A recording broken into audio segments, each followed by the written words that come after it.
Hello students, सभी प्यारे विद्यार्थियों को प्यार भरा नमस्कार। और आज के सेशन में हम हमारा सबसे महत्वपूर्ण अध्याय जो भौतिक साम्य का है, आपका है ना, भौतिक रसायन का है, फिजिकल केमिस्ट्री का, जिसे हम क्या बोलते हैं बच्चों, आयनिक साम्य, है ना। महत्वपूर्ण इसलिए बेटा क्योंकि रियल लाइफ से भी ये काफ़ी जगह आपका काम आएगा। आयनिक इक्विलिब्रियम, तो केमिकल इक्विलिब्रियम को मैं थोड़ा सा छोटा भाई बुलाता हूँ और आयनिक इक्विलिब्रियम को मैं बड़ा भाई बुलाता हूँ। तो ये बड़ा भाई है उसका, ठीक है। मेरी एडवाइस सभी को ये रहेगी कि ये चैप्टर आप, है ना, केमिकल इक्विलिब्रियम देखने के बाद देखे तो ज़्यादा बेटर रहेगा बेटा, है ना। ऐसा कोई उतना मिलता जुलता नहीं, बट स्टिल अगर उसके बाद देखे तो ज़्यादा बढ़िया रहेगा ना। फर्क क्या है दोनों चैप्टर्स में? देखो, साम्य की बात तो दोनों में ही हो रही है, और अकॉर्डिंग टू अगर हम एनसीईआरटी बुक देखें बेटा तो उन्होंने तो इक्विलिब्रियम करके एक ही टॉपिक में दोनों चीज़ों को दे दिया है। तो एक हमारा रासायनिक साम्य है बच्चों, और एक है आपका आयनिक साम्य। रासायनिक साम्य में जो साम्य स्थापित हो रहा था वो आणविक अभिक्रियाओं के लिए हो रहा था, है ना। आणविक अभिक्रिया लाइक जैसे हेबर प्रोसेस से अमोनिया का बनना बच्चों, N2 gas plus 3H2 gas gives के आपका 2NH3 गैस, ये आपका रासायनिक साम्य था। N2 gas plus 3H2 gas gives के हमारा 2NH3 गैस, ठीक है। ये रासायनिक साम्य था, क्योंकि यहाँ पर ये जो अभिक्रिया है बेटा इसे हम आणविक अभिक्रिया कह रहे हैं, क्योंकि इसमें भाग ले रहे हैं कौन बेटा, अणु। परंतु अब आपके चैप्टर में ही नाम है बेटा, इसलिए मैंने अंग्रेजी में भी लिखा है आयनिक, आयन से हमारे पास, मतलब अब हमारा आयनिक साम्य जो चैप्टर होगा बेटा वो उनके लिए उस तरह का साम्य में, उस तरह की अभिक्रियाओं के लिए साम्य स्थापित होगा बेटा जिनमें आयंस हों। और आयंस देने का काम कौन करते हैं बेटा? विद्युत अपघट्य, ठीक है। जैसे अगर मैंने कोई आपका सपोज करो मैंने Ba टाइप का, है ना, लवण दिया। लवण हमेशा अम्ल और क्षार के संयोग से बनता है, तो इसका अगर मैंने लवण लिया है बेटा, इसे ठोस अवस्था में होगा ऑब्वियसली, मैंने इसे जल में घोल दिया है, तो Ba एक्वस का मतलब ये जलीय अवस्था में है। ये आपका वियोजित हुआ किस किस में? B प्लस एक्वस, और साथ ही साथ किस में?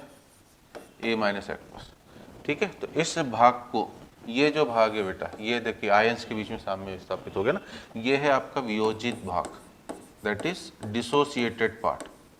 ये है हमारा वियोजित भाग जो वियोजित हो चुका है, डिसोसिएटेड पार्ट। और ये है हमारा, है ना, अवियोजित भाग, अनडिसोसिएटेड पार्ट। और वियोजित भाग में, ना, अवियोजित भाग में हमेशा आपका इलेक्ट्रोलाइट ही होगा बेटा, जिसे आप विद्युत अपघट्य बोलते हैं, ठीक है जी। आप लिख लेना, भले हिंदी में लिखना हो तो, और इलेक्ट्रोलाइट भी लिख लो तो कोई दिक्कत नहीं है बेटा। और वियोजित भाग में हमेशा क्या होते हैं हमारे पास? आयंस होते हैं, ठीक है ना। वियोजित भाग में हमेशा क्या होते हैं बेटा? आयंस। तो आपको पहले मैं बस डिफरेंस समझा रहा हूँ कि बाकी साम्य की जो जो शर्तें हमने रासायनिक साम्य में देखी थी बेटा, ली शटेलर प्रिंसिपल देखा था, ला शटेलर सिद्धांत, यहाँ पर भी थोड़े थोड़े नाम आपके प्रयोग होंगे कि जैसे B+ की सांद्रता अगर मैं बढ़ा देता हूँ तो अभिक्रिया किस दिशा में चली जाएगी बेटा? पश्चिम दिशा में। A- की घटा देता हूँ तो अग्र दिशा में। बस यहाँ पे नाम थोड़े बदल जाएंगे ना, उन्हें हम सम आयन प्रभाव या विपरीत आयन प्रभाव आगे मैं बताऊंगा, बट अभी से सुना दे रहा हूँ। तो सबसे पहले अगर मुझे परिभाषा लिखनी हो बेटा, तो परिभाषा इस चैप्टर की क्या हो जाएगी, है ना, अवियोजित भाग तथा वियोजित भाग, अवियोजित भाग तथा वियोजित भाग ब्रैकेट में आयन लिख लेना बेटा, के मध्य स्थापित होने वाला साम्य, के मध्य स्थापित होने वाला साम्य अवियोजित भाग तथा वियोजित भाग ब्रैकेट में आयन के मध्य स्थापित होने वाला साम्य आयनिक साम्य कहलाता है। के मध्य स्थापित होने वाला साम्य आयनिक साम्य कहलाता है। इसी साम्य को हम आयनिक साम्य कहते हैं। इसी साम्य को हम क्या कहते हैं? आयनिक साम्य कहते हैं, ठीक है जी। ये कंडीशन हो गई बेटा, ठीक है। अब, है ना, पदार्थ के प्रकार, classification of substance, classification of क्या आपका बच्चों? सब्सटेंस, ठीक है। मैं हिंदी और आपका भले हिंदी मीडियम बेटा, बट मैं इंग्लिश भी सुनाते चल रहा हूँ कि इतनी अंग्रेजी धीरे धीरे समझते चले। क्लासिफिकेशन ऑफ सब्सटेंस, ठीक है। तो इसमें लिखना बेटा क्या, है ना, वियोजन के आधार पर, वियोजन के आधार पर पदार्थों को दो भागों में विभाजित किया जाता है। वियोजन के आधार पर पदार्थों को दो भागों में वियोजित किया जाता है, ठीक है ना। पहला है आपका बेटा इलेक्ट्रोलाइट, पहला है कौन? इलेक्ट्रोलाइट,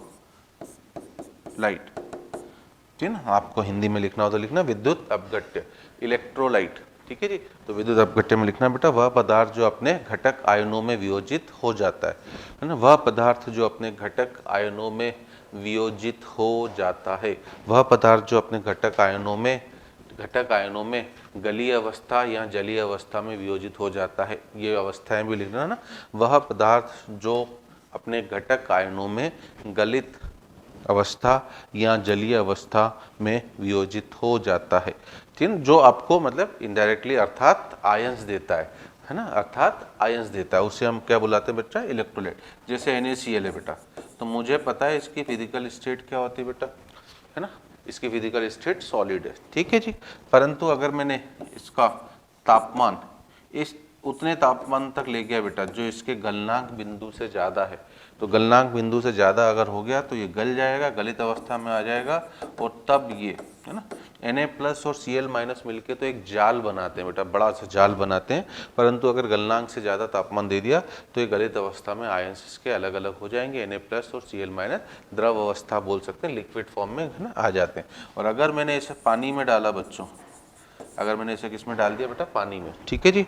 तो पानी में डालते ही ये पहले NaCl सॉलिड से, आपके पास घर में पानी भी होगा बेटा, नमक भी होगा, मुझे पता है सभी के पास होता है, तो आप पानी में उठा के नमक को डाल दो बेटा, तो एक विलयन बनता है, ठीक है ना। उसमें NaCl सॉलिड जो है बेटा वो NaCl एक्वस में आता है, जैसे मैंने यहाँ लिखा।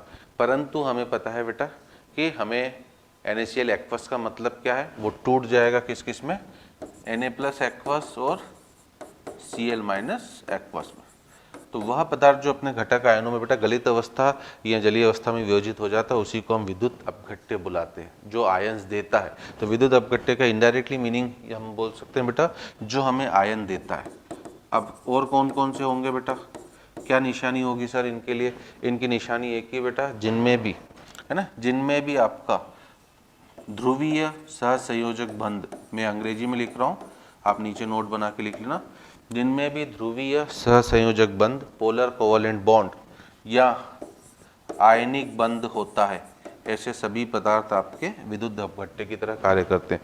जिनमें भी ध्रुवीय सहसंयोजक बंध या आयनिक बंध होता है, ऐसे सभी पदार्थ आपके किसकी तरह काम करते हैं, विद्युत अपघट्य की तरह। फॉर एग्जाम्पल आप लिख सकते हो बेटा, जैसे सभी जो लवण है हमारे, लवणों में हमेशा कौन सा बंध होता है बेटा, आयनिक बंध, ठीक है ना। और उसके अलावा अगर मैं बात करता हूँ बेटा, जैसे HCl है, H2SO4 है, एसिटिक एसिड है, इनमें बंध तो सहसंयोजक है बच्चों, परंतु वो ध्रुवीय है, पोलर नेचर का है। तो इस वजह से ये भी हमारे लिए, हमें पता ही HCl किस किस में टूट जाएगा, H+ और Cl- में, ठीक है ना। H2SO4 भी टूटता है, एसिटिक एसिड टूटता है किस किस में, एस्टेट आयन, और किस में बच्चों, H+, ठीक है जी। तो इस तरीके से इलेक्ट्रोलाइट का मतलब हमें समझ में आ जाए, है ना। दूसरा होता है बेटा अविद्युत अपघट्य, अविद्युत अपघट्य जिन्हें हम बुलाते हैं क्या, नॉन इलेक्ट्रोलाइट।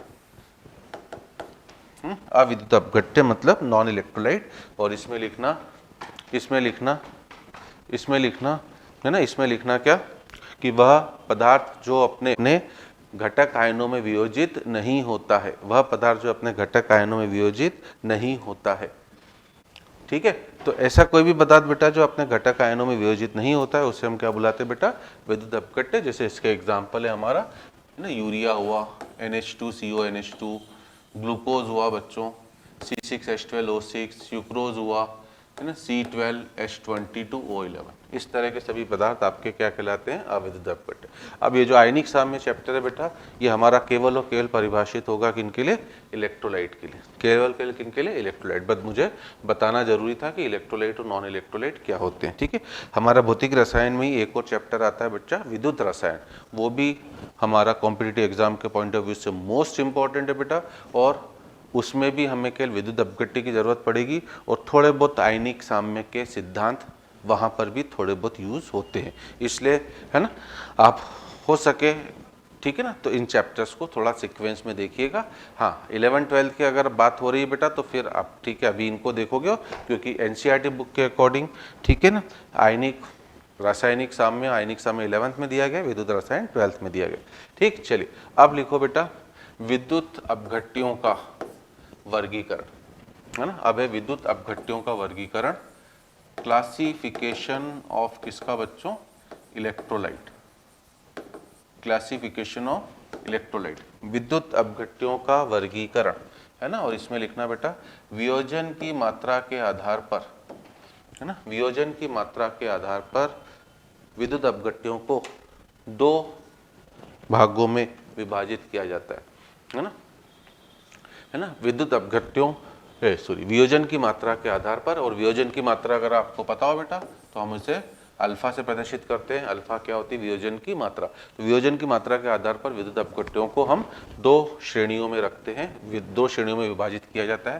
पहला है बेटा आपका प्रबल विद्युत अपघट्य, स्ट्रॉन्ग इलेक्ट्रोलाइट, है ना। मैं हिंदी भी लिख सकता हूँ, परंतु मैं चाह रहा हूँ थोड़ी थोड़ी इंग्लिश आप सीखते चले, है ना। और मेरी भी देखो हिंदी लिखते लिखते थोड़ी सी राइटिंग इंप्रूव हो रही है, अच्छा लगता होगा आपको।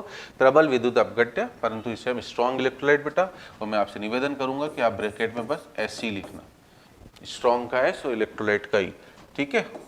आप पहले पूरा लिख लो, हम साइड बाय साइड, है ना। दूसरा भी लिख लेते हैं, आप भी चलो साइड बाय साइड ही लिख लो, ठीक है। दूसरा है बेटा आपका दुर्बल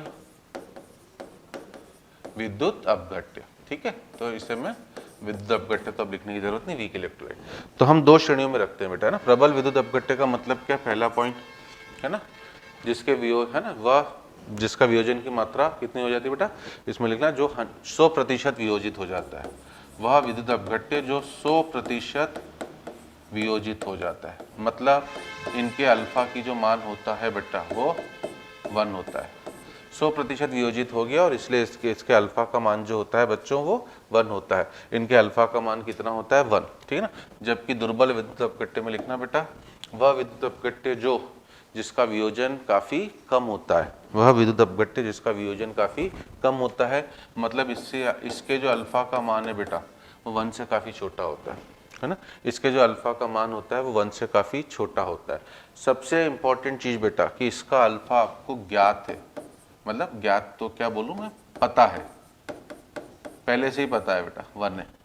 जबकि इसका अल्फा हमें 1 से छोटा, अब 1 से छोटा मतलब क्या बेटा? 1% भी हो सकता है, 2% हो सकता है, मतलब 0.1 हो सकता है, 0.01 हो सकता है, 0.02 हो सकता है।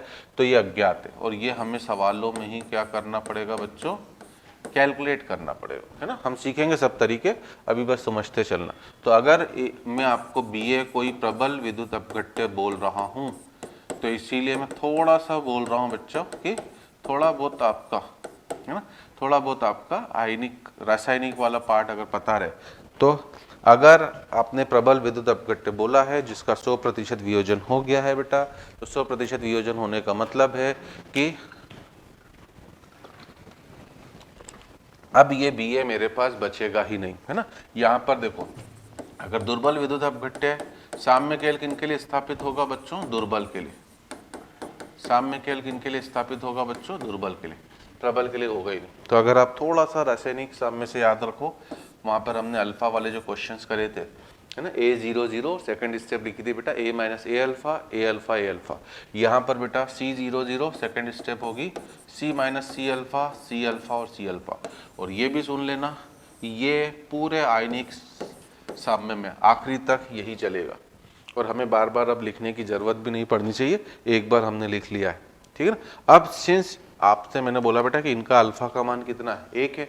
अगर मैं अल्फा 1 हो गया तो इसका मतलब क्या होगा? ये पूर्णतः वियोजित हो गए, और ये अगर पूर्णतः वियोजित हो गए तो अल्फा को अगर मैं 1 रखूं तो C - C कितना हो गया? 0। इसलिए प्रबल विद्युत अपघट्यों के लिए हम C00 शुरू में लिखेंगे और बाद में क्या लिखेंगे बेटा? 0cc। बाद में हम क्या लिखेंगे बेटा? 0cc। ये पहली शिक्षा है जो आपको आज से ही याद रख लेनी है कि, है ना, अगर प्रबल विद्युत अपघट्य आ गया हम कैसे पहचानेंगे वो सब मैं समझा रहा हूँ अभी। पहले जो मैं शिक्षा बताते चल रहा हूँ बेटा, प्रबल विद्युत अपघट्य आ गया उसमें आयनों की सांद्रता सीधे Cc हो जाएगी। मतलब इन जनरल में आपसे एक पहली शिक्षा बता दूं बेटा, इस पूरे चैप्टर में किसी भी आयन की सांद्रता, इस पूरे चैप्टर में किसी भी आयन की सांद्रता हमेशा किसके बराबर होगी बच्चों? C अल्फा के, है ना। आयनिक साम्य का पर्पस ये बेटा, है ना, रासायनिक साम्य में आपने अणुओं की सांद्रताएं निकाली थी, N2 की, H2 की, ऐसे सामने पर याद है। यहाँ पर आयनों की सांद्रता निकालनी होगी बच्चा, और किसी भी आयन की सांद्रता चाहे वो प्रबल विद्युत अपघट्य की वजह से हो या दुर्बल विद्युत अपघट्य की वजह से हो, हमेशा किसके बराबर होगी बच्चों, C अल्फा। अब प्रबल होगा तो बेटा अल्फा 1 रख देना, तो अपने आप ही C हो गई, ठीक है। दुर्बल होगा तो अल्फा आपको निकालना पड़ेगा, और ज़्यादातर बेटा हमें H प्लस और OH माइनस की सांद्रता ही निकालनी पड़ती है, ठीक है जी। चलिए तो अब आगे बढ़ें बेटा। तो इनका पूर्णतः वियोजन हो गया। अब हम कैसे पहचानेंगे बेटा, सबसे महत्वपूर्ण डाउट बच्चों को यह था कि हम कैसे पहचाने हैं। ध्यान देना बेटा, प्रबल विद्युत अपघट्य में केवल 3 ही चीज़ें आती हैं। पहला स्ट्रॉन्ग एसिड, प्रबल अम्ल। मैं इन्हें आगे से अब ऐसे लिखूंगा, आपको प्रबल अम्ल लिखना हो लिख लो, ब्रैकेट में ऐसे जरूर लिखना। और आपको अभी से मैं बता दे रहा हूँ बेटा, 6 एसिड आपको याद रखने, perchloric acid, sulphuric acid, nitric acid, है ना, HI, HBr और HCl। 3 ऑक्सी एसिड है बेटा और 3 है हाइड्रा एसिड। और इनमें भी बेटा बता दूं, ज़्यादातर सवालों में केवल आपको ये सबसे ज़्यादा प्रयोग होंगे, HCl और H2SO4। लिखाने के लिए मैंने पूरे ही लिखा दिए। तो ये अम्ल जहाँ पर भी आपको दिखाई दे तो आपको ध्यान रखना है, इनका 100% वियोजन करवा देना है। दूसरा है बेटा स्ट्रॉन्ग बेस, प्रबल क्षार। दूसरा है स्ट्रॉन्ग बेस मतलब प्रबल क्षार, ठीक है जी। और प्रबल क्षार कौन होते हैं बेटा, एल्कली मेटल के क्षार धातुओं के हाइड्रोक्साइड, बट उसमें लिथियम को छोड़कर, क्योंकि लिथियम में है ना विकर्ण संबंध की वजह से मैग्नीशियम के साथ उसका संबंध हो जाता है, और लिथियम के यौगिकों में सहसंयोजक गुण काफ़ी ज़्यादा होता है। फैजान सूर अगर आपने पढ़ा हो तो NaOH, KOH, RbOH, CSOH, और बेरियम की बात करें तो बेरियम का क्षारीय मृदा धातु में केवल और केवल बेरियम का हाइड्रोक्साइड आएगा, ये भी मैं अभी से बता दूं, और कोई नहीं आएगा, ठीक है। और तीसरा है बेटा लवण, सॉल्ट। सॉल्ट हमेशा किससे मिलकर बनता है बेटा, एसिड और बेस से, ठीक है, एसिड और बेस से। अब एसिड बेस से मिलकर बना है तो 4 संभावनाएं हो सकती है बेटा। 4 संभावना से मेरा मीनिंग क्या है, एसिड स्ट्रांग हो, बेस वीक हो, ठीक है, या एसिड भी स्ट्रांग हो, बेस भी स्ट्रांग हो, या एसिड वीक हो, बेस स्ट्रांग हो, या चौथा एसिड भी वीक हो, बेस भी वीक हो। तो सर किसे प्रबल विद्युत अपघट्य मानेंगे, सभी को। हमारे कोर्स में केवल 4 तरह के लवण है बेटा, प्रबल अम्ल प्रबल क्षार का, प्रबल अम्ल दुर्बल क्षार, दुर्बल अम्ल प्रबल क्षार, दुर्बल अम्ल दुर्बल क्षार। परंतु लवण कोई भी हो, ठीक है, वो हमेशा ही स्ट्रॉन्ग माना जाएगा। तो ये स्ट्रॉन्ग वाली लिस्ट है बेटा, इनका आपको हमेशा आगे भी जैसे जैसे हम क्वेश्चन सीखना चालू करेंगे बेटा, है ना, पहले शुरू में हमें थ्योरी समझनी पड़ेगी क्या क्या चीज़ें इस चैप्टर के इंपॉर्टेंट है, तो हमें हमेशा इनका 100% वियोजन करवा देना, ठीक है। अब है ना, पहली बात तो मैं बता दूं बेटा, विद्युत अपघट्य केवल अम्ल क्षार या लवण ही होते हैं। विद्युत अपघट्य केवल अम्ल क्षार और लवण ही होते हैं। विद्युत अपघट्य केवल अम्ल क्षार और लवण ही होते हैं, ठीक है ना। और लवण केवल और केवल प्रबल ही है। तो इसका मतलब क्या हो गया बेटा, दुर्बल वाली जो हम लिस्ट देखेंगे उसमें केवल या तो दुर्बल अम्ल आएंगे, वीक एसिड आएंगे, या फिर आपका वीक बेस आएंगे, या तो दुर्बल अम्ल आएंगे या दुर्बल क्षार आएंगे, या तो दुर्बल अम्ल आएंगे या दुर्बल क्षार आएंगे, या तो वीक एसिड आएगा बेटा या वीक बेस आएगा। तो हम कैसे पहचानेंगे, सब तरीके में बता रहा हूँ बेटा। पहला तरीका तो ये है, इन 6 को छोड़कर जैसे हमें पता है बेटा कि क्लोरीन के 4 ऑक्सी एसिड होते हैं, HClO4, HClO3, HClO2, HClO। तो HClO4 अगर यहाँ आ गया है तो इसको हटा दो, बाकी जो बचा है HClO3 हो, HClO2 हो, HClO हो, ठीक है ना, और है ना H2SO4 जैसे आ गया है तो H2SO3 हो, एटसेट्रा एटसेट्रा, खूब सारे, हमें याद रखने की जरूरत भी नहीं है। और इनके अलावा बेटा सभी ऑर्गेनिक अम्ल, सभी ऑर्गेनिक एसिड आपके वीक एसिड ही होते हैं, है ना। इसके अलावा भी एक तरीका है पहचानने का, अभी मैं बता रहा हूँ आपको, ठीक है। परंतु पहले बता दूं कि बस इन 6 को छोड़कर बाकी सभी ऑर्गेनिक अम्ल तो सभी बेटा, चाहे वो एक्सिटिक एसिड हो, चाहे फॉर्मिक एसिड हो, चाहे ऑक्जेलिक एसिड हो। और सबसे महत्वपूर्ण बेटा, सबसे ज़्यादा क्वेश्चन आपको एसिटिक एसिड पर मिलेंगे, ये भी मैं बता दे रहा हूँ।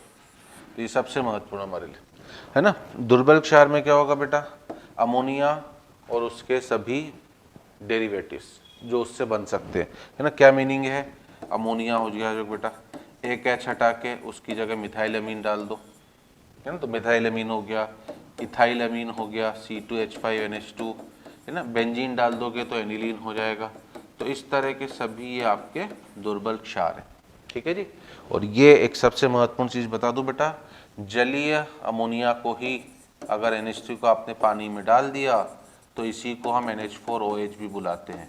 तो कई बार बच्चा खूब ज़्यादा कंफ्यूज होता है, क्योंकि दुर्बल क्षार में सबसे महत्वपूर्ण अमोनिया ही है, दुर्बल क्षार में सबसे ज़्यादा महत्वपूर्ण अमोनिया ही है। तो जहाँ पर भी जलीय अमोनिया लिखा हुआ है इनडायरेक्टली वो आपका बच्चों NH4OH ही है, ठीक है जी।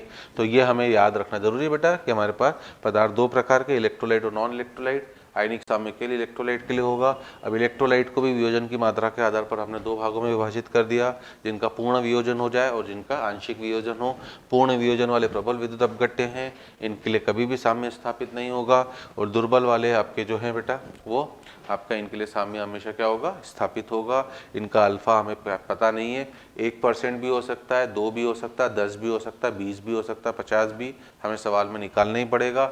यहाँ दिया होगा वो हम बाद में देखते हैं बेटा, ठीक है जी। और ये लिस्ट भी थोड़ी सी हमें दिमाग में रहे तो अच्छी बात है, ठीक। चलिए अब लिखो बेटा, आर्रीनियस थ्योरी ऑफ इलेक्ट्रोलाइटिक डिसोसिएशन, है ना, आर्रीनियस, है ना, विद्युत अपघट्य के वियोजन की आर्रीनियस थ्योरी, है ना, विद्युत अपघट्य के वियोजन का आर्रीनियस सिद्धांत, ठीक है ना, विद्युत अपघट्य के वियोजन का आर्रीनियस सिद्धांत। मैं इंग्लिश में लिख दे रहा हूं बच्चों, आर्रीनियस थ्योरी ऑफ क्या बेटा, electrolytic dissociation, Arrhenius theory of electrolytic dissociation, विद्युत अपघट्य के वियोजन का आर्रीनियस सिद्धांत। आर्रीनियस ने क्या बताया था आपको ना, आर्रीनियस ने बोला था बेटा अगर कोई विद्युत अपघट्य है आपका, है ना, मैं अभी BA इसलिए ले रहा हूँ बेटा अननोन में, है ना, उसका भी कारण मैं बताऊंगा कि क्यों आखिर में बार बार BA लिख रहा हूँ। आप में से हो सकता है कई बच्चे बोल रहे होंगे, उसका भी कारण मैं बताता हूँ। तो उसने बस इतना ही बोला था बेटा कि BA एक्वस, है ना, इस पूरा चैप्टर में बेटा विलायक हमेशा जल होता है, इसीलिए मेरा पदार्थ जैसे लवण तो ठोस अवस्था के होते हैं बेटा, परंतु हमने उन्हें अगर जल में घोल दिया तो जलीय अवस्था में आ जाएंगे, इसलिए हम BA एक्वस लिख रहे हैं, ठीक है ना। तो अब चूंकि साम्य स्थापिति केवल और केवल किनके लिए हो रहा है बेटा, दुर्बल विद्युत अपघट्यों के लिए, तो अब हम दुर्बल विद्युत अपघट्यों की ही बात कर रहे हैं। तो BA एक्वस आपका B+ एक्वस और A- एक्वस में वियोजित हुआ आर्हीन, ठीक है ना। जैसे रासायनिक साम्य में आप KC-KP बात करते तो बेटा, ठीक है ना, वैसे ही आर्हीनियस ने बोला कि भैया इसके लिए भी एक साम्य स्थापित हुआ है, तो पक्का इसका भी एक साम्य अवस्था स्थिरांक होगा, जिसे हम KD भी बोल सकते हैं बेटा या KI, है ना, जिसे हम KD भी बोल सकते हैं KI। KD बोलोगे तो इसे आप डिसोसिएशन कांस्टेंट बोलोगे, दैट इज वियोजन स्थिरांक, ठीक है ना। और KI बोलोगे बेटा तो इसे, I का मतलब है आयोनाइजेशन, तो इसे आप बोलोगे आयोनाइजेशन कांस्टेंट, मतलब आयनीकरण स्थिरांक। दोनों में कोई अंतर नहीं है, दोनों ही सेम है। कई बार आपको हो सकता है KD लिखा हुआ मिल जाए, कई बार आपको हो सकता है KI लिखा हुआ मिल जाए, परेशान मत होना। और वो आपका जैसे हम वहाँ व्यंजक लिखते थे बेटा KC-KP के, वही यहाँ पर भी है। प्रोडक्ट आ जाएंगे ऊपर, तो ऊपर आ गया B+ इंटू A- और नीचे आ गया आपका रिएक्टेंट मतलब BA। प्रोडक्ट आ गया ऊपर बच्चों, नीचे आ गया रिएक्टेंट। तो आर्हीनियस ने सबसे पहले बच्चों आपको ये एक व्यंजक लिखना सिखाया था, KD या किसका, KI।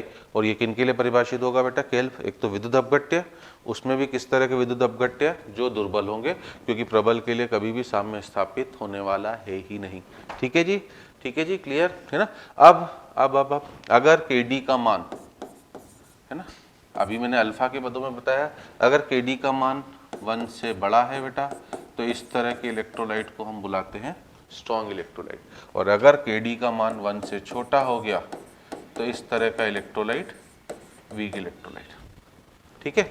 आर्हीनियस के सिद्धांत के बेसिस पर हम इस तरह से भी इन्हें वियोजित कर सकते हैं, पहली चीज, ठीक है जी। मतलब जिसका वियोजन स्थिरांक जितना ज्यादा होगा बेटा उसका, है ना, वो उतना ही प्रबल विद्युत अपघट्य होगा। कंपैरिजन करने वाले क्वेश्चन आ जाए तो, ठीक है। और इसमें बेटा अभी मैंने बोल दिया कि हमारे पास विद्युत अपघट्य केवल 3 तरह के हैं, या तो अम्ल होगा, या क्षार होगा, या लवण होगा, है ना। अम्ल कौन कौन से होंगे बेटा, अम्लों को हम कॉमनली HA से प्रदर्शित करेंगे। अम्ल का मतलब क्या है, जो H प्लस दे, तो H का मतलब है H प्लस देना और A फॉर एसिड, ठीक है ना। क्षार को हम कॉमनली प्रदर्शित करेंगे किससे बच्चों, BOH से, है ना। इसीलिए मैं लवण को Ba लिख रहा हूँ, क्योंकि लवण का बेटा धनायन क्षार से आता है। BOH अब किस किस में वियोजित होगा, है ना, Ha हुआ अगर यहाँ पे तो वो वियोजित हो जाएगा H प्लस और A माइनस। BOH होगा तो वो किस किस में वियोजित हो जाएगा, B प्लस और OH माइनस, ठीक है जी। तो अम्ल या तो Ha होंगे बेटा या आपके धनायन, धनायन भी अम्लीय प्रवृत्ति के होते हैं। सर धनायन कैसे अम्लीय प्रवृत्ति के हो गए, है ना, वो बेटा धनायन जो अम्लीय प्रवृत्ति के होते हैं वो जल अपघटन के कारण होते हैं ना, उनको भी मैं सब अभी के आगे से बताऊंगा, बट अभी जो मैं छोटी छोटी शिक्षाएं देते चल रहा हूँ उन्हें याद रखते चलो। क्षार या तो BOH टाइप के होंगे बेटा जिनमें आपको OH नजर आ रहा हो, या जिनमें लोन पेयर हो, या फिर ऋणायन, क्योंकि ऋणायन की प्रवृत्ति क्या होती है बेटा, केटायन की प्रवृत्ति क्या, सीधे सीधे ऐसे भी समझ सकते हो ना बेटा, केटायन OH माइनस को ग्रहण कर सकता है, एनायन किसको ग्रहण करेगा बेटा, H प्लस को, ठीक है, ठीक है जी। तो इनके लिए बेटा परिभाषित, इनका जो साम्यावस्था स्थिरांक है उसे हम Ka बोलते हैं। एसिड है, अम्ल मतलब एसिड, इसलिए नीचे आपने Ka लिखा। क्षार के लिए आप नीचे क्या लिख दोगे बेटा, Kb, है ना। क्षार के लिए आप नीचे क्या लिख दोगे बच्चों, Kb। और लवण का, चूंकि लवण बेटा, लवण भी अम्लीय या क्षारीय प्रवृत्ति के होते हैं, परंतु लवण अम्लीय या क्षारीय प्रवृत्ति के जल अपघटन की वजह से होते हैं, ध्यान देना, लवण अम्लीय या क्षारीय जल अपघटन की वजह से होती है। इस वजह से लवणों के लिए हम KH परिभाषित करते हैं। KH का मतलब है हाइड्रोलिटिक कांस्टेंट, KH का मतलब है आपका हाइड्रोलिटिक कांस्टेंट, ठीक है जी। तो ये तीन चीजें आपको अभी से बता रहे बेटा कि हमें जैसे जैसे हम आगे बढ़ते जाएंगे, क्वेश्चन चालू होंगे हमारे, तो हमें Ka, Kb या KH की जरूरत पड़ने वाली। K किन किन के लिए परिभाषित होगा, है ना, अम्लों के लिए या धनायन के लिए। Kb क्षार, या जिनके पास भी लोन पेयर हो वो भी क्षार है क्योंकि वो भी H प्लस को ग्रहण कर सकते हैं बेटा, या ऋणायन। और लवण के लिए क्या परिभाषित होगा आपका, जल अपघटन। तो ये है आर्यनस थ्योरी ऑफ क्या बेटा, इलेक्ट्रोलाइटिक डिसोसिएशन। इसके बाद अगर हम आगे बढ़ते हैं बेटा तो अगली चीज आती है हमारा ओस्वाल्ट का तनुता नियम, ओस्वाल्ट का तनुता नियम, ओस्वाल्ट्स डाइल्यूशन लॉ, ओस्वाल्ट्स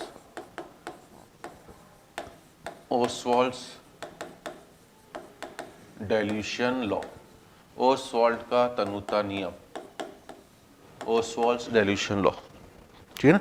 सबसे पहले तो लिखना बेटा है ना, ये दोनों आपको पता ही बेटा है ना, ओस्वाल्ट हो या आर्यनियस हो या लुईस हो, ये तो भैया केमिस्ट्री के बिल्कुल फादर टाइप्स के माने जाते हैं, इतनी रिसर्चेस इन्होंने इतनी जगह आए हैं ये लोग, ठीक है। ओस्वाल्ट का तनुता नियम, तो इसमें लिखना बेटा कि यह नियम, है ना, यह नियम केवल दुर्बल विद्युत अपघट्यों के लिए लागू होता है, ये केवल दुर्बल विद्युत अपघट्यों के लिए ना, यह नियम केवल दुर्बल विद्युत अपघट्यों के लिए लागू होता है, तथा इसके अनुसार, है ना, इसके अनुसार किसी दुर्बल विद्युत अपघट्य के, तथा इसके अनुसार किसी दुर्बल विद्युत अपघट्य के वियोजन की मात्रा, इसके अनुसार किसी दुर्बल विद्युत अपघट्य के वियोजन की मात्रा, है ना, उसके सांद्रता के व्युत्क्रमानुपाती होती है ना, किसी दुर्बल विद्युत अपघट्य के वियोजन की मात्रा उसके सांद्रता के व्युत्क्रमानुपाती होती है, अर्थात, है ना, अर्थात विलयन को तनु करने पर विद्युत अपघट्य के, दुर्बल विद्युत अपघट्य के वियोजन की मात्रा बढ़ती है, अर्थात विलयन को तनु करने पर दुर्बल विद्युत अपघट्य के वियोजन की मात्रा बढ़ती है, ठीक है जी, अर्थात विलयन को तनु करने पर दुर्बल विद्युत अपघट्य के वियोजन की मात्रा बढ़ती है, ठीक है जी। कैसे है प्रूफ बेटा, ये तो स्टेटमेंट था, देखो कुछ नहीं है, बड़ा सिंपल सा है। अभी मैंने बोला बेटा कि Ba एक्वस किस किस में वियोजित हो रहा है, B प्लस एक्वस और आपका A माइनस एक्वस, ठीक है। अब सब शिक्षाएं बेटा जो जो मैं बोलते चल रहा हूँ वो महत्वपूर्ण है, सब याद रखना। आयनिक साम्य में कमांड आने के लिए ना एक एक छोटी से छोटी चीज हमें क्लियर होनी चाहिए, कॉन्सेप्ट। तो अभी मैंने बोल दिया बेटा कि दो पद हमेशा फिक्स है हमारे, C00, C minus C alpha और C अल्फा। आगे से हमें लिखने की जरूरत भी नहीं पड़ेगी, सब मैं बताते चलूंगा, बट अभी तो हम आज तो पहला ही सेशन है, चालू करा है बेटा। अब ओस्वाल्ड ने, मतलब आर्यनियस ने बोला बेटा इसका Kd क्या है, व्यंजक Kd का B plus A minus upon Ba, ठीक है। अगर मैं इनमें ये मान रख दूं बेटा, ध्यान देना ये व्यंजक है बेटा, इसे हम एक्सप्रेशन बुलाते हैं, क्योंकि आगे में व्यंजक और सूत्र दो अलग अलग चीजें है ना, एक्सप्रेशन और फॉर्मूला। तो ये व्यंजक है, व्यंजक का मतलब आपको पता होना चाहिए, उसमें के लायंस के आपने नाम कौन कहाँ है, कौन ऊपर है कौन नीचे, ये लिखा है। अब अगर सूत्र की बात करूं बच्चा, तो KD का सूत्र हो जाएगा, ठीक है ना। B+ की सांद्रता कितनी है, C अल्फा। A- की सांद्रता कितनी है, C अल्फा। नीचे C कॉमन ले लूँ तो 1 - अल्फा, एक C गया, तो KD किसके बराबर हो गया, C alpha square upon 1 - alpha. KD किसके बराबर हुआ बच्चों, C alpha square upon 1 - alpha. ये है आपका सूत्र, फॉर्मूला, ये है सूत्र, ठीक है ना। व्यंजक बेटा अम्ल के लिए अलग हो जाएगा, क्षार के लिए अलग हो जाएगा, ठीक है ना, परंतु सूत्र चाहे अम्ल हो, क्षार हो, चाहे जल अपघटन हो, सबके लिए एक जैसा ही रहेगा। आगे मैं सब बताते चलूंगा, बस मैं आपसे निवेदन कर रहा हूँ कि जो जो चीज़ें बोलते चल रहा हूँ उन्हें यहाँ सुन लिखते चले, दिमाग में बसाते चले, और एक बार में, पहली बार कोई भी चैप्टर पढ़ते बेटा बिल्कुल नया लगता है, दोबारा फास्ट में सुने, एक बार सुन लें तसल्ली से, नोट्स बना ले, फिर नोट्स बनाने की झंझट नहीं है बेटा, फास्ट में सुनोगे, 40 मिनट का काम, 2x स्पीड आपके पास है ही बेटा, आप हमें नचा भी सकते हो, मजा ले सकते हो हमारा। तो 40 मिनट का जो काम होगा मात्र आपका 20 मिनट में, 22 मिनट में कंप्लीट हो जाता है, ठीक है जी। तो उससे आपको एक बार वो रिकॉल हो जाएगा, ठीक है ना। तो आप देखो बेटा, अब हमने क्या बोला बेटा, ये दुर्बल विद्युत अपघट्य, दुर्बल विद्युत अपघट्य का जो KD होता है, मैंने बोला है 1 से काफ़ी छोटा होता है, ठीक है ना, मतलब, और इनके वियोजन की मात्रा भी क्या होती है बेटा, काफ़ी कम। तो अगर मैं मान लेता हूँ, है ना, यदि अल्फा जो हो जाए बेटा 1 से काफ़ी छोटा हो जाए, तो ऐसे केस में मैं 1 - अल्फा को अप्रॉक्सीमेटली कितना रख दूंगा, 1। ऐसे केस में 1 - अल्फा को अप्रॉक्सीमेटली 1 रखूंगा, और अगर मैंने इसे 1 - अल्फा को 1 रखा बेटा, तब मेरे लिए KD किसके बराबर हो गया, C अल्फा स्क्वायर के। तो यहाँ से आप देखो अल्फा किसके बराबर हुआ बेटा, √ऑफ KD/C, है ना। अब KD तो एक नियतांक है बेटा, इसलिए मैं बोल ही रहा हूँ, रासायनिक सामने में बता ही चुका हूँ कि KC हो या KP हो, इनका आंकिक मान केवल और केवल किसके साथ परिवर्तित होता है, तापमान। वही कहानी यहाँ पर भी बेटा ना, KD हो, KA हो, KB हो, KH, जितने भी नियतांक आएंगे वो सब के सब केवल और केवल तापमान के साथ परिवर्तित होते हैं। तो अगर मैं विलयन को तनु कर रहा हूँ तो KD तो कांस्टेंट है बेटा, तनु करने पर C परिवर्तित होगा, और C के परिवर्तित होने की वजह से अल्फा परिवर्तित होगा। मतलब मैं यहाँ बोल सकता हूँ कि अल्फा जो है वो इन्वर्सली प्रोपोर्शनल टू किसके है, √C।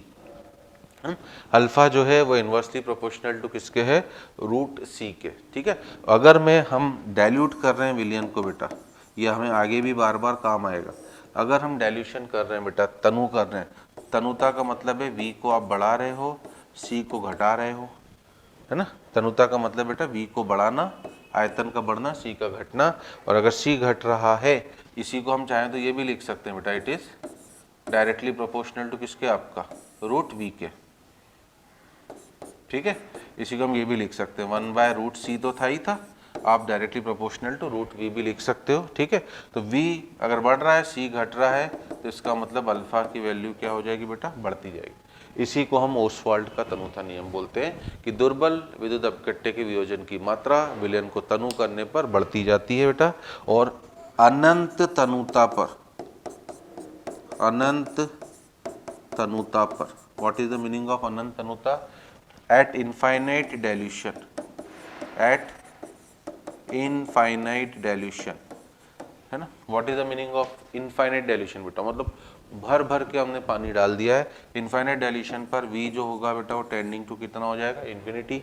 और अगर V टेंडिंग टू इन्फिनिटी है तो C टेंडिंग टू कितना होगा, 0। ध्यान देना, V टेंडिंग टू इन्फिनिटी है, C टेंडिंग टू 0 है, तो ये मत बोल देना कि अल्फा टेंडिंग टू इन्फिनिटी है। आपको बोलना है बेटा इनडायरेक्टली कि अल्फा टेंडिंग टू 1 है ना। आपको बोलना है अल्फा टेंडिंग टू 1 है, क्योंकि वियोजन की मात्रा कभी भी 1 से ज़्यादा नहीं हो सकती बेटा। मैक्सिमम आपका पदार्थ क्या होगा बेटा, पूर्ण रूप से 100% वियोजित हो जाएगा, और 100% से वियोजित हो गया तो अल्फा की मैक्सिमम वैल्यू 1 हो सकती है। अल्फा कभी भी 1 से ज़्यादा नहीं हो सकता है, इस चीज़ को ध्यान रखना। मतलब यहाँ से एक सबसे, ये तो एक ओस्वाल्ड का तनुता नियम भी हमारे लिए महत्वपूर्ण है, और हमें एक महत्वपूर्ण शिक्षा क्या मिली बेटा कि अनंत तनुता पर दुर्बल विद्युत अपघट्य प्रबल विद्युत अपघट्य की भांति कार्य करते हैं, या आप नीचे नोट भी कर लेना। अनंत तनुता पर दुर्बल विद्युत अपघट्य प्रबल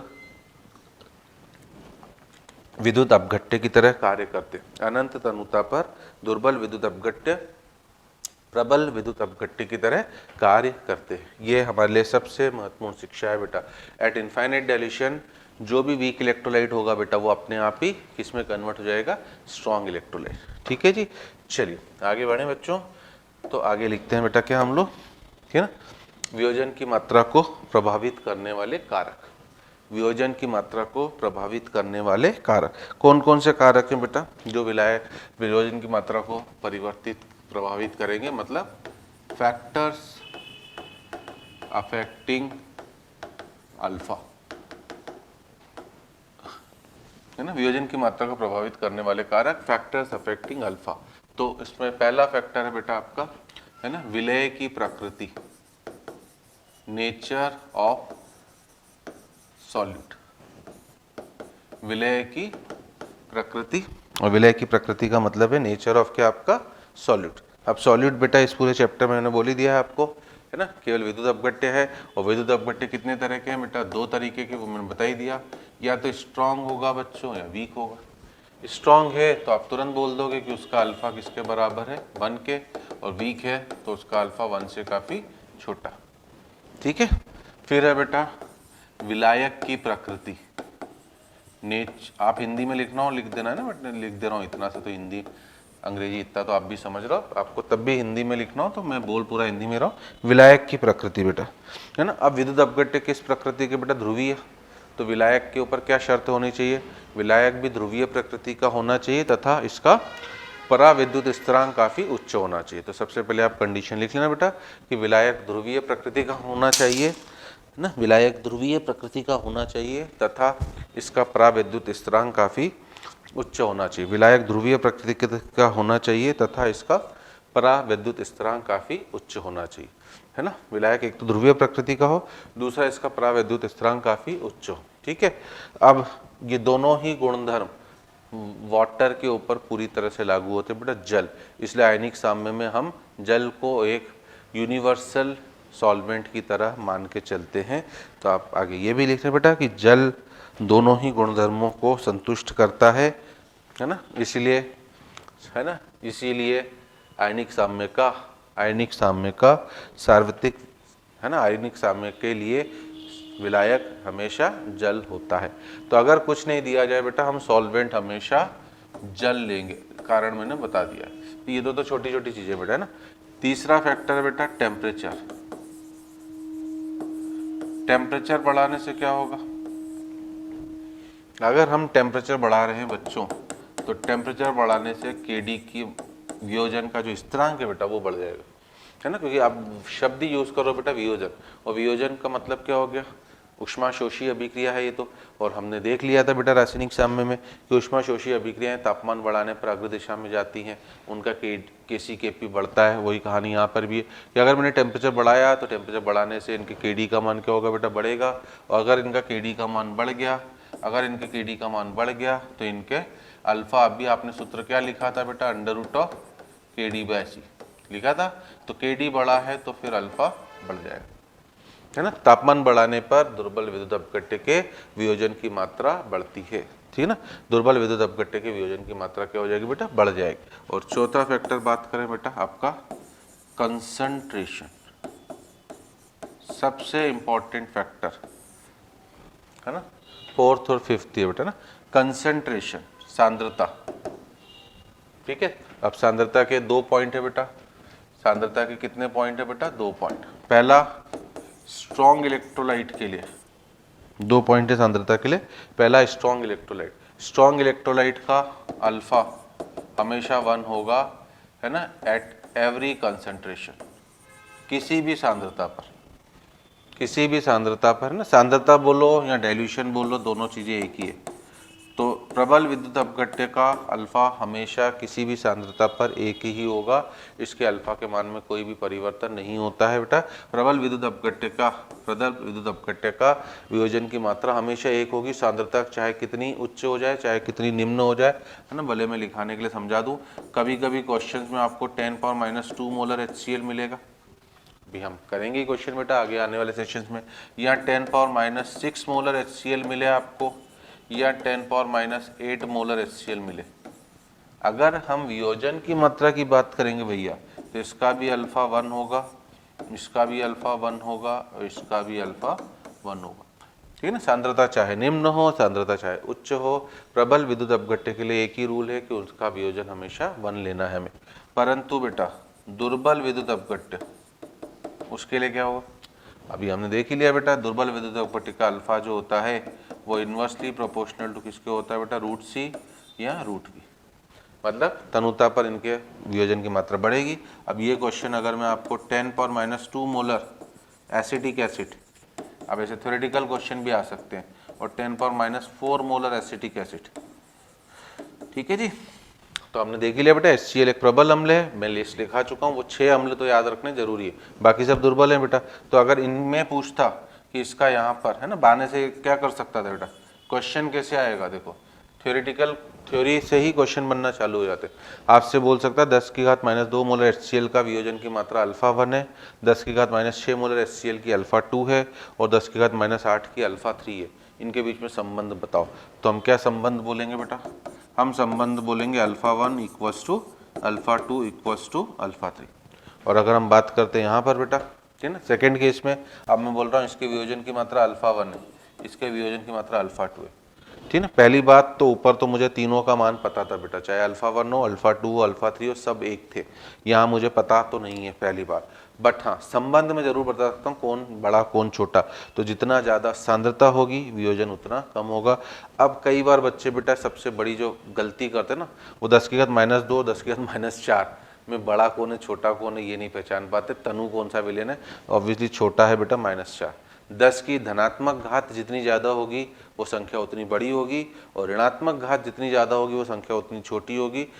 वैसे तो 99.99% मुझे पता है, सब बच्चों को पता होगा बेटा, बट एक बार मेरा बोलना कोई गलत नहीं है, क्योंकि इस चैप्टर में हमारी जो सांद्रताएं आएंगी ना वो इसी ऑर्डर की आएंगी, माइनस मतलब जो वैल्यूज आएंगी -8 -10 -12। ठीक है जी, ठीक है। तो अगर अब हमसे बोले बेटा, तो अगर हमसे पूछे कौन सा विलयन सांद्र है, तो 10⁻2। कौन सा विलयन तनु है, तो 10⁻4। और अल्फा 1 और अल्फा 2 में संबंध पूछे, चूंकि वो दुर्बल विद्युत अपघट्य है, तो हम बोलेंगे अल्फा 1 छोटा होगा किससे बेटा? अल्फा 2 से।